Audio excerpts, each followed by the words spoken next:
Le pétrole, surnommé l'or noir, est une ressource indispensable à notre monde moderne. Il alimente nos voitures, nos avions et nos industries et joue un rôle central dans notre économie. Mais de quoi s'agit-il exactement? Comment cette substance est-elle formée et pourquoi est-elle si précieuse?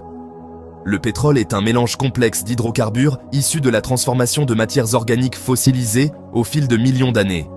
Ces matières organiques, principalement des plantes et des micro-organismes marins, se sont accumulées au fond des océans et des lacs où elles ont été recouvertes de sédiments. Où se cache ce précieux liquide? Les réserves de pétrole sont enfouies profondément sous la surface de la Terre, souvent dans des formations géologiques spécifiques. Les plus vastes réserves se trouvent sous les plaines désertiques d'Arabie Saoudite, les sables du Venezuela et les profondeurs du golfe du Mexique. Ces régions sont connues pour leurs abondantes ressources en hydrocarbures. Et les profondeurs du golfe du Mexique. L'extraction du pétrole dans ces zones nécessite des technologies avancées et des investissements considérables. Pour les atteindre, il faut parfois forer à plus de 3000 mètres sous le niveau de la mer. Cette profondeur extrême pose des défis techniques et environnementaux importants. Comment extrait-on le pétrole?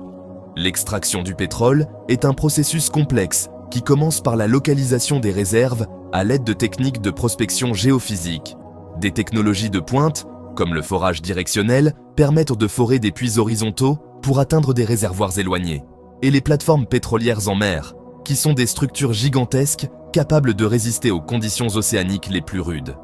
Ces technologies permettent de pomper le pétrole et de le remonter à la surface, où il est ensuite transporté vers des raffineries pour être transformé en produits utilisables. Il est ensuite raffiné pour alimenter nos voitures, nos avions et nos industries.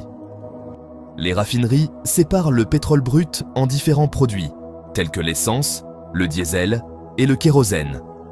Attention, le pétrole n'est pas une ressource infinie. Les réserves de pétrole sont limitées et leur exploitation intensive pose des questions sur la durabilité de cette ressource.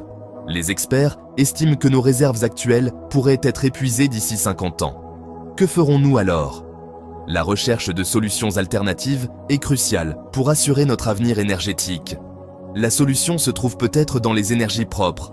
Les énergies renouvelables offrent une alternative durable et respectueuse de l'environnement. L'énergie solaire, éolienne et hydraulique offrent des alternatives prometteuses. Ces sources d'énergie sont inépuisables et produisent peu ou pas de gaz à effet de serre. Ces sources renouvelables pourraient bien représenter l'avenir de notre consommation énergétique. En investissant dans ces technologies, nous pouvons réduire notre dépendance au pétrole et protéger notre planète. Qui sont les plus grands producteurs de pétrole? L'Arabie Saoudite, les États-Unis et la Russie dominent le marché mondial du pétrole, chacun jouant un rôle clé dans l'approvisionnement énergétique global. Et la Russie domine le marché. Ces pays possèdent des infrastructures avancées et des technologies de pointe pour l'extraction et la production de pétrole. Le Venezuela, quant à lui, détient les plus importantes réserves prouvées, avec environ 300 milliards de barils restants. Cependant, l'exploitation de ces réserves est souvent entravée par des défis économiques et politiques. Pensez au long voyage du pétrole jusqu'à votre réservoir. Chaque goutte de carburant a une histoire complexe et fascinante. Le pétrole est transporté sur de longues distances, souvent à travers des pipelines et des navires-citernes, avant d'atteindre les stations-service. Et envisager un avenir où nous n'aurons plus à dépendre de cette ressource limitée. Les véhicules électriques et les énergies renouvelables pourraient transformer notre façon de consommer l'énergie.